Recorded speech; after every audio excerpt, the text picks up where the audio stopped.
La enorme estación espacial Kepler 7 colgaba en la oscuridad como una ciudad metálica, girando lentamente alrededor de una estrella de neutrones. Utilizaba la peligrosa gravedad y la radiación mortal como campo de entrenamiento. Se trataba de la Academia Militar Galáctica, donde los mejores jóvenes combatientes de toda la galaxia acudían para demostrar su valía al mando. En el salón principal de la estación, decenas de cadetes alienígenas se reunían para su prueba final. La sala zumbaba con energía nerviosa mientras criaturas de todas las formas y tamaños revisaban su equipo por última vez. Algunos se mantenían erguidos sobre dos piernas. Como los humanos, otros se arrastraban sobre 6 u 8 extremidades y unos pocos flotaban en el aire sin tocar el suelo. Jake Morrison estaba de pie cerca de la pared trasera, observando en silencio los demás. A sus 22 años, era el primer humano aceptado. En la academia, tenía el pelo castaño cortado al estilo militar y sus ojos azules. Captaban cada detalle a su alrededor. Llevaba el mismo uniforme gris que todos los demás, pero en él parecía sencillo y anodino. Los gemelos Crow, dominaban una esquina de la habitación. Sus cuerpos estaban cubiertos por una armadura natural que parecía diamantes negros. Cuando se movían, sus caparazones chapoteaban y se rozaban entre sí con un sonido similar al de cristales rompiéndose. Cada gemelo medía 2,5 metros y pesaba tanto como 3 humanos. Llevaban toda la mañana presumiendo de que su armadura podía detener explosiones de plasma y disparos láser. En el centro de la habitación, una noble Vortag llamada Zenith estiró los antebrazos por encima de la cabeza. Su piel morada tenía un brillo metálico y, cuando respiraba, se podía ver el contorno de múltiples corazones latiendo en su pecho. Los Vorak eran famosos por tener órganos de repuesto para todo lo importante. Si un corazón se detenía, otro seguía latiendo. Si un pulmón se dañaba, tenían 3 más listos para funcionar. En las sombras, junto a la pared del fondo, algo que parecía humo viviente. Humo vivo se movía y se desplazaba. Era Wisp, un ser etéreo de los mundos fantasmas. Su pueblo podía solidificarse o convertirse en gas cuando quisiera. Whisperer Vez hablaba, pero cuando lo hacía, su voz sonaba como el viento en espacios vacíos. Hake sabía que era diferente a todos ellos. Las otras especies tenían ventajas naturales que los hacían especiales. Los señores de la colmena podían controlar máquinas con la mente. Los Telani tenían 2 cerebros por si uno resultaba dañado y los constructores acuáticos podían sobrevivir en el vacío del espacio durante horas. Pero los humanos eran solo humanos. No eran los más fuertes, ni los más rápidos, ni los más inteligentes. Eran normales. Los demás cadetes ignoraban en su mayoría a Hake. Algunos le miraban con curiosidad preguntándose qué hacía un humano en su grupo de élite. Algunos susurraban que los humanos eran criaturas blandas de un mundo fácil. Otros decían que los humanos eran débiles y no durarían mucho en un combate real. Hake oía los susurros, pero no decía nada. Había oído cosas peores antes. El comandante Vexar entró en la sala con pasos pesados que hicieron temblar el suelo.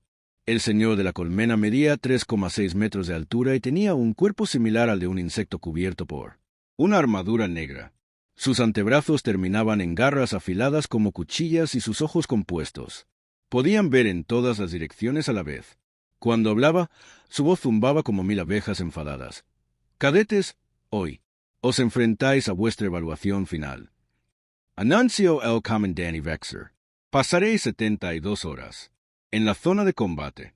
Los sistemas de defensa de la estación os darán caza. El entorno intentará mataros.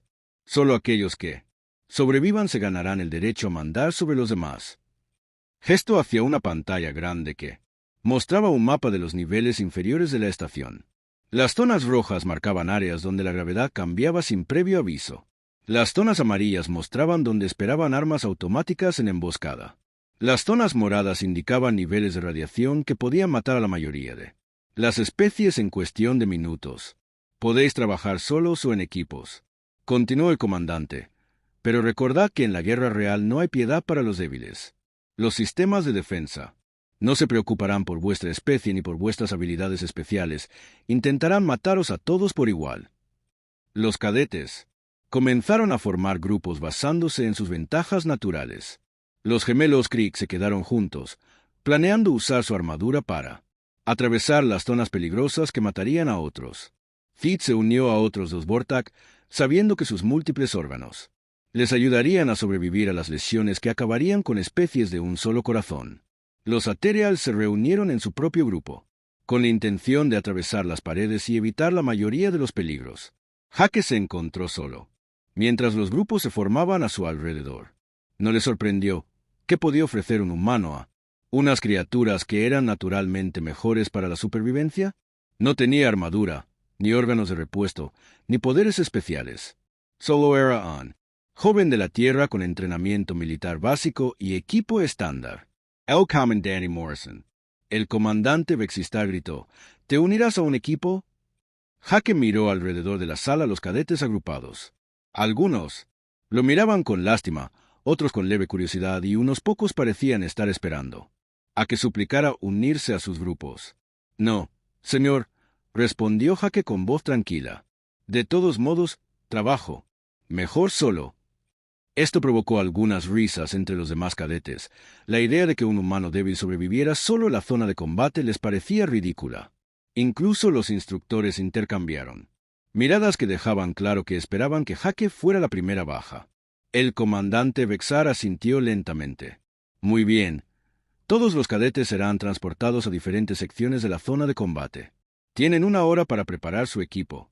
Después comenzará la prueba y no se detendrá hasta que hayan pasado 72 horas. O hasta que estén muertos. La palabra muertos flotaba en el aire como una amenaza. No se trataba de un juego ni de una simulación. Las armas eran reales, los peligros eran reales y algunos cadetes habían muerto en evaluaciones anteriores. La academia no creía en el entrenamiento seguro. Creía que solo enfrentándose a la muerte real podía un cadete aprender a liderar verdaderamente a otros en la guerra. Jake revisó su equipo una vez más. Tenía un rifle de pulso estándar, una armadura básica que detendría el fuego de armas pequeñas, pero nada más, suministros médicos de emergencia, comida y agua para 3 días y una herramienta multiusos para reparaciones. Era el mismo equipo que recibían todos los cadetes, nada especial ni avanzado. A su alrededor, otros cadetes mostraban el equipo especial de su especie. Los Krellieks tenían armas pesadas que solo ellos eran lo suficientemente fuertes para llevar. Los Vorak tenían medicinas que no funcionaban en otras especies. Los Ethereals tenían dispositivos que les ayudaban a atravesar la materia con mayor facilidad, pero Jake habían sobrevivido en la Tierra durante miles de años con mucho menos. Habían escalado montañas, cruzado desiertos y navegado por los océanos con herramientas hechas de piedra y madera. Habían luchado en guerras y construido civilizaciones cuando otras especies todavía estaban aprendiendo a hacer fuego. Las puertas de la bahía de transporte se abrieron y los cadetes comenzaron a dirigirse hacia las naves que les habían asignado. Jake caminaba con calma entre ellos, ignorando los susurros y las miradas. Sabía lo que los demás pensaban de él. Veían a un humano débil que probablemente moriría en las primeras horas de la prueba. Estaban equivocados, pero Jake no sentía la necesidad de decírselo. Pronto lo descubrirían. Puede que los humanos no tuvieran armadura natural, corazones de repuesto ni poderes especiales, pero tenían algo más, algo que otras especies. Completamente, tenían la capacidad de seguir adelante cuando todo lo demás les decía que se detuvieran. Habían sobrevivido en un mundo que intentaba matarlos todos los días y no solo habían sobrevivido, sino que habían prosperado. Eran cazadores persistentes que podían perseguir a sus presas durante días sin descansar. Eran la especie que se enfrentaba a probabilidades imposibles y decidía intentarlo de todos modos. Jake subió a su nave de transporte y se abrochó el cinturón para el viaje al sector 7. Los demás pasajeros eran alienígenas de especies que no reconocía. Todos parecían confiados y preparados, charlaban sobre sus planes y estrategias, seguros de sus ventajas. Jake cerró los ojos y se concentró en lo que se avecinaba. 72 horas en un laberinto de trampas mortales y máquinas asesinas. La mayoría de las especies abordarían esto como una prueba de sus habilidades naturales, pero Jake lo abordaría como los humanos siempre habían abordado los desafíos imposibles. Paso a paso, respiración a respiración, latido a latido, hasta Terminara. La enorme estación espacial Kepler 7 colgaba en la oscuridad como una ciudad metálica, que giraba lentamente alrededor de una estrella de neutrones, utilizando la peligrosa gravedad y la radiación mortal como campo de entrenamiento. Esta era la Academia Militar Galáctica, donde los mejores jóvenes combatientes de toda la galaxia venían a demostrar que eran dignos del mando. En el salón principal de la estación, docenas de cadetes alienígenas se reunieron para su prueba final. La sala zumbaba con la energía nerviosa, mientras criaturas de todas las formas y tamaños revisaban su equipo. Por última vez, algunos se mantenían erguidos sobre dos piernas. Como los humanos, otros se arrastraban sobre Seisu. 8 extremidades y unos pocos flotaban en el aire sin tocar el suelo. Jake Morrison estaba de pie cerca de la pared del fondo, observando en silencio los demás. A sus 22 años, era el primer humano aceptado en la academia. Llevaba el pelo castaño cortado al estilo militar y sus ojos azules. Observaban cada detalle a su alrededor. Llevaba el mismo uniforme gris que todos los demás, pero en él parecía sencillo y anodino. Los gemelos Krollex, Zoe Kraven, dominaban una esquina de la sala. Sus cuerpos estaban cubiertos por una armadura natural que parecía diamantes negros. Cuando se movían, sus caparazones chapoteaban y rozaban entre sí con sonidos como de cristales rompiéndose. Cada gemelo medía 2,5 metros y pesaba tanto como 3 humanos. Llevaban toda la mañana alardeando de que su armadura podía detener explosiones de plasma y disparos láser. Cerca del centro de la sala, una noble Vortag llamada Thint estiró los antebrazos por encima de la cabeza. Su piel púrpura tenía un brillo metálico. Cuando respiraba, se podía ver el contorno de múltiples corazones latiendo en su pecho. Los Vorak eran famosos por tener órganos de reserva para todo lo importante. Si un corazón dejaba de latir, otro seguía funcionando. Si un pulmón resultaba dañado, tenían 3 más listos para funcionar en las sombras. Junto a la pared del fondo, algo que parecía humo viviente se movía y cambiaba de forma. Era Wisp, un ser etéreo de los mundos fantasma. Su pueblo podía volverse sólido o transformarse en gas cuando quisieran. Wisp rara vez hablaba, pero cuando lo hacía, su voz sonaba como el viento en espacios vacíos. Jake sabía que era diferente de todos ellos. Las otras especies tenían ventajas naturales que los hacían especiales. Los señores de la colmena podían controlar máquinas con sus mentes. Los Telani tenían 2 cerebros por si uno resultaba dañado. Los constructores acuáticos podían sobrevivir en el vacío del espacio durante horas. Pero los humanos eran solo humanos, no eran los más fuertes, ni los más rápidos, ni los más inteligentes, eran normales. Los demás cadetes ignoraban en su mayoría a Jake. Algunos le miraban con curiosidad, preguntándose qué hacía un humano en su grupo de élite. Algunos susurraban que los humanos eran criaturas débiles de un mundo fácil. Otros decían que los humanos eran débiles y no durarían mucho en un combate real. Jake oía los susurros, pero no decía nada. Había oído cosas peores. Antes de que el comandante Vexar entrara en la sala con pasos pesados que hacían temblar el suelo. El señor de la colmena medía 3,6 metros de altura y tenía un cuerpo parecido al de un insecto cubierto por una armadura negra. Sus antebrazos terminaban en garras afiladas como cuchillas y sus ojos compuestos podían ver en todas las direcciones a la vez. Cuando hablaba, su voz zumbaba como 1000 abejas enfadadas. Cadetes, hoy se enfrentan a su evaluación final, anunció el comandante Vexar. Pasaréis 72 horas en la zona de combate. Los sistemas de defensa de la estación os darán caza. El entorno intentará mataros. Solo aquellos que sobrevivan se ganarán el derecho a mandar sobre otros. Señaló una gran pantalla que mostraba un mapa de los niveles inferiores de la estación. Las zonas rojas marcaban las áreas donde la gravedad cambiaba sin previo aviso. Mostraban las zonas en las que las armas automáticas esperaban emboscadas. Las zonas moradas indicaban los niveles de radiación que podían matar a la mayoría de las especies en cuestión de minutos. Podéis trabajar solos o en equipo, continuó el comandante. Pero recordad que en la guerra real no hay piedad para los débiles. A los sistemas de defensa no les importará vuestra especie ni vuestras habilidades especiales. Intentarán mataros a todos por igual. Los cadetes comenzaron a formar grupos basándose en sus ventajas naturales. Los gemelos Krillix se quedaron juntos, planeando usar su armadura para atravesar las zonas peligrosas que matarían a otros. Zenith se unió a otros 2 Vortag, sabiendo que sus múltiples órganos les ayudarían a sobrevivir a las heridas que acabarían con especies de un solo corazón. Los Aterial se reunieron en su propio grupo, planeando atravesar las paredes y evitar la mayoría de los peligros por completo. Jake se encontró solo mientras los grupos formaban a su alrededor. No le sorprendió. ¿Qué podía ofrecer un humano a unas criaturas que eran naturalmente mejores para la supervivencia? No tenía armadura, ni órganos de reserva, ni poderes especiales. Solo era un joven de la Tierra con entrenamiento militar básico y equipo estándar. El comandante Vexistar. El comandante Vexistar gritó: ¿Te unirás a un equipo? Jake miró alrededor de la sala a los cadetes agrupados. Algunos lo miraban con lástima, otros con leve curiosidad. Unos pocos parecían estar esperando a que suplicara unirse a sus grupos. No, señor, respondió Jake con voz tranquila. Habían sobrevivido en la Tierra durante miles de años con mucho menos.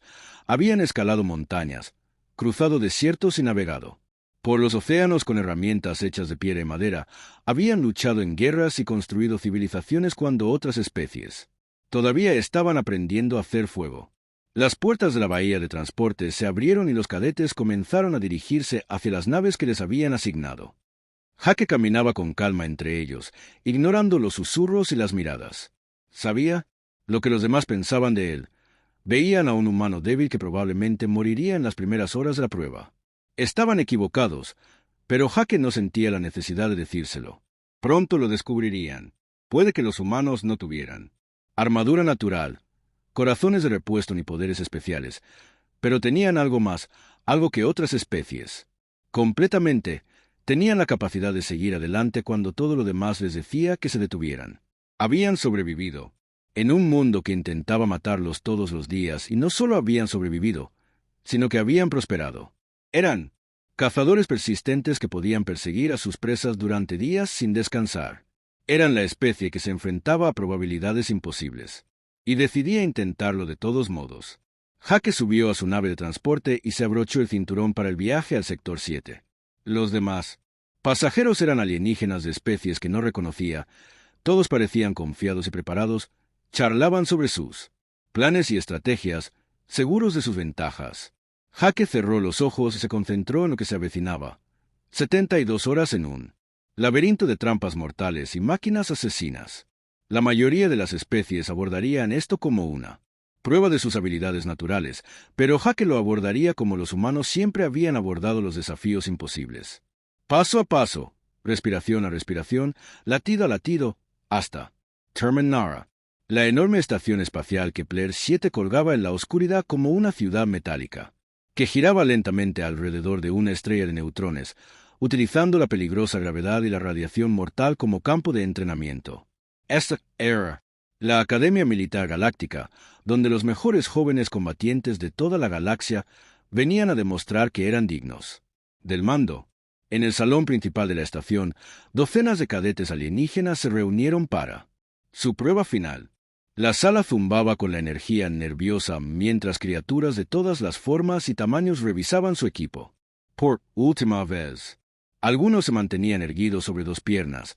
Como los humanos, otros se arrastraban sobre 6 u 8 extremidades y unos pocos flotaban en el aire sin tocar el suelo. Jake Morrison estaba de pie cerca de la pared del fondo, observando en silencio a los demás. A sus 22 años, era el primer humano aceptado en la academia. Llevaba el pelo castaño cortado al estilo militar y sus ojos azules observaban cada detalle a su alrededor. Llevaba el mismo uniforme gris que todos los demás, pero en él parecía sencillo y anodino.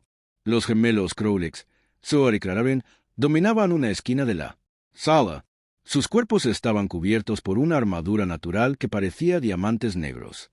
Cuando se movían, sus caparazones chapoteaban y rozaban entre sí con sonidos como de cristales rompiéndose. Cada gemelo medía 2,5 metros y pesaba tanto como 3 humanos. Llevaban toda la mañana alardeando de que su armadura podía detener explosiones de plasma y disparos láser. Cerca del centro de la sala, una noble Vorta llamada Thin estiró los antebrazos por encima de la cabeza. Su piel púrpura tenía un brillo metálico y, cuando respiraba, se podía ver el contorno de múltiples corazones latiendo en su pecho. Los Vorak eran famosos por tener órganos de reserva para todo lo importante. Si un corazón dejaba de latir, otro seguía funcionando. Si un pulmón resultaba dañado, tenían 3 más listos para funcionar en las sombras. Junto a la pared del fondo, algo que parecía humo viviente se movía y cambiaba de forma. Era Wes, un ser etéreo de los mundos fantasma. Su pueblo podía volverse sólido o transformarse en gas cuando quisieran. Wes rara vez hablaba, pero cuando lo hacía, su voz sonaba como el viento en espacios vacíos. Jake sabía que era diferente de todos. Las otras especies tenían ventajas naturales que los hacían especiales. Los señores de la colmena podían controlar máquinas con sus mentes. Los Telani tenían 2 cerebros por si uno resultaba dañado. Los constructores acuáticos podían sobrevivir en el vacío del espacio durante horas. Pero los humanos eran solo humanos, no eran los más fuertes, ni los más rápidos, ni los más inteligentes, eran normales. Los demás cadetes ignoraban en su mayoría a Jake. Algunos le miraban con curiosidad, preguntándose qué hacía un humano en su grupo de élite. Algunos susurraban que los humanos eran criaturas débiles de un mundo fácil. Otros decían que los humanos eran débiles y no durarían mucho en un combate real. Jake oía los susurros, pero no decía nada. Había oído cosas peores. Antes de que el comandante Vexar entrara en la sala con pasos pesados que hacían temblar el suelo. El señor de la colmena medía 3,6 metros de altura y tenía un cuerpo parecido al de un insecto cubierto por una armadura negra. Sus antebrazos terminaban en garras afiladas como cuchillas y sus ojos compuestos podían ver en todas las direcciones a la vez.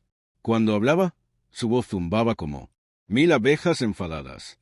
Cadetes, hoy se enfrentan a su evaluación final, anunció el comandante Vexar. Pasaréis 72 horas en la zona de combate. Los sistemas de defensa de la estación os darán caza. El entorno intentará mataros. Solo aquellos que sobrevivan se ganarán el derecho a mandar sobre otros. Señaló una gran pantalla que mostraba un mapa de los niveles inferiores de la estación. Las zonas rojas marcaban las áreas donde la gravedad cambiaba sin previo aviso. Mostraban las zonas en las que las armas automáticas esperaban emboscadas. Las zonas moradas indicaban los niveles de radiación que podía matar a la mayoría de las especies en cuestión de minutos. Podéis trabajar solos o en equipo, continuó el comandante. Pero recordad que en la guerra real no hay piedad para los débiles, a los sistemas de defensa. No les importará vuestra especie ni vuestras habilidades especiales. Intentarán mataros a todos por igual. Los cadetes comenzaron a formar grupos basándose en sus ventajas naturales. Los gemelos Krillix se quedaron juntos, planeando usar su armadura para atravesar las zonas peligrosas que matarían a otros. Zenith se unió a otros 2 Vortak, sabiendo que sus múltiples órganos les ayudarían a sobrevivir a las heridas que acabarían con especies de un solo corazón. Los Aterials se reunieron en su propio grupo, planeando atravesar las paredes y evitar la mayoría de los peligros por completo. Jake se encontró solo mientras los grupos formaban a su alrededor. No le sorprendió. ¿Qué podía ofrecer un humano a unas criaturas que eran naturalmente mejores para la supervivencia? No tenía armadura, ni órganos de reserva, ni poderes especiales. Solo era un joven de la Tierra con entrenamiento militar básico y equipo estándar. El comandante Vexistar. El comandante Vexistar gritó, ¿te unirás a un equipo? Jake miró alrededor de la sala a los cadetes agrupados. Algunos lo miraban con lástima, otros con leve curiosidad. Unos pocos parecían estar esperando a que suplicara unirse a sus grupos. No, señor, respondió Jake con voz tranquila. De todos modos, trabajo mejor solo. Esto provocó algunas risas entre los demás. Cadetes. La idea de un humano débil sobreviviendo solo en la zona de combate les parecía ridícula. Incluso los instructores intercambiaron miradas que dejaban claro que esperaban que Jake fuera la primera baja. El comandante Vexar asintió lentamente. Muy bien. Todos los cadetes serán transportados a diferentes secciones de la zona de combate. Tienen 1 hora para preparar su equipo. Después de eso, comenzará la prueba y no se detendrá hasta que hayan pasado 72 horas o hasta que estén muertos. La palabra, muertos, flotaba en el aire como una amenaza. Esto no era un juego ni una simulación. Las armas eran reales, los peligros eran reales y algunos cadetes habían muerto en evaluaciones anteriores. La academia no creía en el entrenamiento seguro, creía que solo enfrentándose a la muerte real un cadete podía aprender a liderar verdaderamente a otros en la guerra. Jake revisó su equipo una vez más. Tenía un rifle de pulso estándar, una armadura básica que detendría el fuego de armas pequeñas, pero nada más. suministros médicos de emergencia, comida y agua para 3 días y una herramienta multiusos para reparaciones. Era el mismo equipo que recibían todos los cadetes, nada especial ni avanzado. A su alrededor, otros cadetes mostraban el equipo especial de su especie. Los Krillix tenían armas pesadas que solo ellos fueron fuertes para llevar. Los Borak tenían medicinas que no funcionarían en otras especies. Los Aterials tenían dispositivos que les ayudaban a atravesar la materia más fácilmente, pero Haken no estaba preocupado por su equipo sencillo. Los humanos habían sobrevivido en la Tierra durante miles de años con mucho menos. Habían escalado montañas, cruzado desiertos y navegado océanos con herramientas hechas de piedra y madera, habían librado guerras y construido civilizaciones cuando otras especies todavía estaban aprendiendo a hacer fuego. Las puertas de la bahía de transporte se abrieron y los cadetes comenzaron a dirigirse hacia las naves de descenso que les habían asignado. Hake caminaba tranquilamente entre ellos, ignorando los susurros y las miradas. Sabía lo que los demás pensaban de él. Veían a un humano débil que probablemente moriría en las primeras horas de la prueba. Estaban equivocados, pero Hake no sentía la necesidad de decírselo. Pronto lo descubrirían. Puede que los humanos no tuvieran armadura natural, corazones de repuesto ni poderes especiales, pero tenían algo más, algo que otras especies no entendían del todo. Tenían la capacidad de seguir adelante cuando todo lo demás les decía que se detuvieran. Habían sobrevivido en un mundo que intentaba matarlos cada día y no solo habían sobrevivido, sino que habían prosperado. Eran cazadores persistentes que podían perseguir a sus presas durante días sin descansar. Eran la especie que se enfrentaba a probabilidades imposibles y decidía intentarlo de todos modos. Hake subió a su nave de transporte y se ató para el viaje al sector 7. Los demás pasajeros eran alienígenas de especies que no reconocía. Todos parecían confiados y preparados, charlaban sobre sus planes y estrategias, seguros de sus ventajas. Hake cerró los ojos y se concentró en lo que se avecinaba. 72 horas en un laberinto de trampas mortales y máquinas asesinas. La mayoría de las especies se enfrentarían a esto como una prueba de sus habilidades naturales, pero Hake lo abordaría como los humanos siempre habían abordado los desafíos imposibles. Paso a paso, respiración a respiración, latido a latido, hasta que todo hubiera terminado. La noticia de la imposible supervivencia de Hake se extendió por las estaciones de monitoreo como un reguero de pólvora. Los instructores alienígenas se agolparon alrededor de las pantallas para ver al humano moverse por los pasillos con un agujero en el pecho. Los oficiales médicos revisaron todos los archivos que tenían sobre biología humana. Biología humana en busca de explicaciones que no existían. La DRA nos realizó un diagnóstico tras otro en su equipo, convencida de que las lecturas tenían que ser erróneas. Pero todos los escáneres mostraban los mismos datos imposibles. Hake Morrison había sufrido heridas que deberían haberlo matado en menos de 60 segundos, pero sus signos vitales indicaban que no solo estaba vivo, sino que funcionaba con normalidad. Vuelve a sacar los archivos médicos de la Tierra. Ordenó a su asistente, un joven acuático llamado Bubble 9. Debe haber algo que se nos ha pasado por alto sobre la fisiología humana. Los tentáculos de Bubble 9 bailaban sobre el panel de control mientras accedía a la base de datos de la Federación. Los archivos son muy básicos, doctora. Enumeran la biología estándar de los mamíferos: un corazón, 2 pulmones, sistema nervioso centralizado. Nada special and unusual. Entonces, ¿cómo sigue caminando?, preguntó la doctora Nellis, señalando la pantalla donde Hake revisaba cuidadosamente una unión de las torretas de defensa. La sangre había empapado sus vendajes improvisados, pero sus movimientos seguían siendo firmes y controlados. Mientras tanto, Hake continuaba avanzando metódicamente por el sector 7. El dolor de la herida del pecho era constante y agudo, como si le presionaran las costillas con un hierro al rojo vivo con cada respiración, pero el dolor era solo información y la información le decía que estaba herido, no que se estaba muriendo. Hacía mucho que había aprendido a separar el dolor del pánico. Su padre se lo había enseñado durante las excursiones de caza en las montañas de la Tierra. El dolor significa que algo viene mal, le había dicho su padre, pero eso no significa que debas dejar de moverte.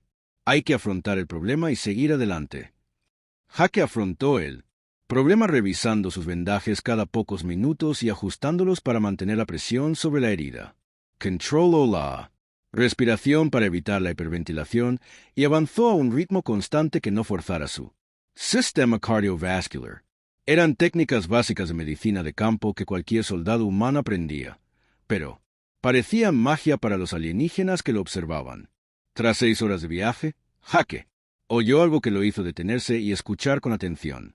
A través de las paredes llegaba el sonido de alguien pidiendo ayuda. La voz era grave y áspera, y hablaba en el idioma gutural de los Krellix. Jake siguió el sonido hasta una sección donde se había derrumbado una viga de soporte estructural, probablemente dañada durante él. La pesada viga metálica había caído sobre una puerta, atrapando a alguien. Dentro de la habitación, a través de un hueco entre los escombros, Jake pudo ver a uno de los gemelos Krell luchando por levantarla. Viga era Seoar, con su caparazón duro como el diamante agrietado y sangrando por el impacto. La viga era demasiado pesada incluso para su fuerza mejorada y su hermano gemelo no se veía por ninguna parte. Los ojos compuestos de Seoar a Jake a través del hueco y la expresión del orgulloso guerrero pasó de la determinación a la sorpresa. «Jimeno», dijo Seoar en un estándar entrecortado, «no deberías estar aquí. Es demasiado peligroso para los débiles». Jake se arrodilló y examinó la estructura derrumbada. La viga principal era sin duda demasiado pesada para que una sola persona la levantara, pero había trozos de escombros más pequeños que podían moverse para crear puntos de apoyo. Era un simple problema de física, del tipo que los ingenieros humanos resolvían todos los días. ¿Puedo? Estoy bien. Solo es una herida superficial. En la sala de control, varios instructores alienígenas emitieron sonidos ahogados que podrían haber sido risas si no estuvieran tan conmocionados. Una herida superficial que atravesaba completamente el torso de alguien y destruía múltiples órganos vitales no era algo que ninguna especie consideraría. Manor. Jake trabajó sin descanso durante la siguiente hora utilizando su multiherramienta para cortar el metal retorcido, su conocimiento de la palanca para mover piezas mucho más pesadas de lo que debería haber sido capaz de manejar. Sus vendajes improvisados se tiñeron de rojo con sangre fresca a medida que el trabajo físico reabría su herida, pero no aminoró el ritmo, ni se quejó. Los alienígenas que observaban vieron algo que nunca habían presenciado antes. La mayoría de las especies ayudarían primero a los de su propia especie, luego a sus aliados y, si era conveniente, a las partes neutrales, pero Jake estaba arriesgando su vida para salvar a alguien que lo había tachado de débil e inútil apenas unas horas antes. ¿Por qué lo hace?, preguntó el profesor Nima, la etérea observadora. Su pueblo era una raza lógica que rara vez actuaba sin un claro beneficio para sí misma. Los Krillix no le ofrecían nada, se burlaban de sus habilidades. ¿Qué ganaba ayudando? El comandante Bester observó a Jake colocar un puntal recuperado para crear un sistema de palanca. Quizás los humanos eran simplemente demasiado estúpidos para entender las prioridades adecuadas, pero Jake las entendía perfectamente. Simplemente utilizaba un sistema diferente al de la mayoría de las especies. Los humanos habían sobrevivido trabajando, ayudándose unos a otros, incluso cuando era peligroso, inconvenient. Un humano que dejaba morir a otros cuando podía ayudar no se consideraba un buen humano. Después de 90 minutos de trabajo cuidadoso, Jake había creado suficiente palanca para levantar la viga principal. Se colocó en el punto de apoyo y comenzó a empujar. La viga se movió lentamente, rozando los escombros, pero se movía. Jake llamó a Cor, «Muévete rápido». El guerrero Krillix se apresuró por la abertura justo cuando el sistema improvisado de palanca de Jake cedió y la viga volvió a caer, sellando el paso. De nuevo, pero Seoar estaba libre. Seoar se puso de pie y miró a Jake con un nuevo respeto. El humano estaba pálido por la pérdida de sangre, tambaleándose ligeramente, pero aún en pie y alerta. El agujero en su pecho se había vuelto a abrir durante el rescate y la sangre fresca manchaba su uniforme. «Me has salvado la vida», dijo Seoar lentamente. «Tengo una deuda contigo». Jake negó con la cabeza y se revisó los vendajes de nuevo. «No me debes nada. Aquí todos somos cadetes, nos ayudamos unos a otros, pero estás herido. Graveman, deberías haber guardado fuerzas para ti». Jake Moreau, Cor con sus tranquilos ojos azules. Soberviver. Eso es lo que hacen los humanos. Con esa simple afirmación, Hake cogió su rifle y siguió por el pasillo, dejando a Corex mirándolo con asombro. El guerrero Krillix siempre había creído que su pueblo era el más duro de la galaxia, pero nunca había visto una dureza como esa. En la sala de control, los instructores alienígenas observaban en silencio atónito, mientras Hake desaparecía tras una esquina. La doctora Nultus miró sus lecturas médicas y negó con la cabeza, incrédula. Su presión arterial debería haber bajado a niveles peligrosos durante ese esfuerzo físico. Según ella, su ritmo cardíaco debería ser irregular por la pérdida de sangre y su función cerebral. Debería estar afectada por la falta de oxígeno, pero en cambio todas sus lecturas eran estables. El comandante Vexitar se recostó en su silla, sus ojos compuestos reflejaban la luz de los monitores ¿qué tipo de especie produce individuos como este? La pregunta quedó en el aire sin respuesta. La Federación había encontrado miles de formas de vida diferentes, pero ninguna como los humanos. Parecían normales en apariencia, pero bajo esa apariencia normal había algo que la galaxia nunca había visto antes, algo que simplemente se negaba a rendirse. La noticia se extendió rápidamente por la zona de combate. El humano imposible. Humano seguía vivo, seguía moviéndose, seguía ayudando a los demás cuando debería haber muerto hacía horas. Cadetes de diferentes especies comenzaron a cambiar de bando atraídos por la curiosidad y el creciente respeto por la pequeña figura que se negaba a caer. Hake había acumulado más heridas a medida que pasaban las horas. Un spray químico destinado a causar ceguera temporal le había quemado el brazo izquierdo con ácido de grado militar. La piel sintética se había derretido, dejando al descubierto los músculos y huesos que había debajo. Había vendado las heridas con tela rasgada y seguía avanzando. Una mina gravitatoria había explotado cerca de su posición, creando un campo lo suficientemente fuerte como para aplastar a la mayoría de los alienígenas. Hake había sido lanzado contra una pared con tanta fuerza que se dislocó el hombro y sufrió una conmoción cerebral que debería haberlo dejado inconsciente. En cambio, se colocó el hombro en su sitio con un gruñido de dolor y siguió caminando, aunque ahora cojeaba ligeramente. La sala de control se había llenado de gente a medida que la noticia se extendía por la estación. Científicos, médicos y personal militar se reunieron para observar al humano que desafiaba todas las leyes de la biología que conocían. Los debates se hicieron más acalorados a medida que cada nueva herida no conseguía detener el avance de Hake. Tiene que ser algún tipo de mejora, argumentó la doctora. Quesala, un investigador con aspecto de araña, implantes cibernéticos, modificación genética, drogas de Comate. Ninguna criatura natural puede sobrevivir a esto. La DRA. Nellis negó con la cabeza y señaló sus escáneres. He realizado todas las pruebas posibles. No hay implantes artificiales, ni manipulación genética, ni mejora química. Según todos nuestros instrumentos, es un varón humano completamente normal. Entonces nuestros instrumentos están equivocados, insistió el doctor Kaseya, o los humanos han estado mintiendo sobre su verdadera naturaleza en las pantallas. Hake había llegado al centro de procesamiento central del sector 7. Este era el centro neurálgico que controlaba todos los sistemas automatizados, un laberinto de terminales informáticos y conductos de energía protegidos por las medidas de seguridad más letales de la zona de combate. La mayoría de los cadetes evitaban esta zona por completo, sabiendo que entrar significaba enfrentarse a armas diseñadas para detener equipos de asalto militar completos, pero Hake necesitaba llegar al centro. Su exploración metódica había revelado que el fallo en cascada estaba empeorando, extendiéndose a otros sectores. Pronto, toda la zona de prueba se convertiría en una trampa mortal de la que ni siquiera los alienígenas más fuertes podrían salir con vida. La única forma de detenerlo era reiniciar manualmente los sistemas de seguridad desde el centro. Hake se situó a la entrada del centro y estudió las posiciones defensivas a través de la mira de su rifle. Las torretas de plasma se movían de un lado a otro siguiendo patrones preestablecidos y los generadores de campos de fuerza creaban muros de energía que cortaban en pedazos cualquier cosa que los tocara. 2. Minas sensoriales flotaban en el aire, listas para explotar al primer signo de movimiento. Cualquier acercamiento normal sería ansuecerio. Incluso los gemelos Krillix, con su armadura de diamante, serían cortados en